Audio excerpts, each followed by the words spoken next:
Медведь, как главный любитель меда, это всем известный образ, существующий в сказках и легендах с давних времен. Во многих славянских языках даже его название напрямую связано с этим лакомством.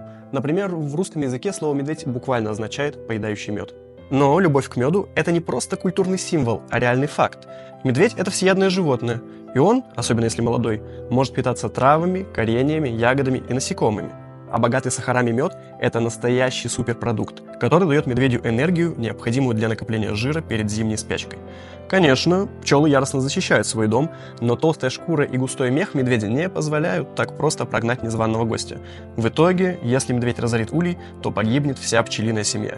Ведь мед для пчел – это главный запас пищи, необходимый для поддержания жизни улья в зимний период. Для медведя улей – это всего лишь источник пищи, а для пчел – это дом и единственная возможность пережить зиму.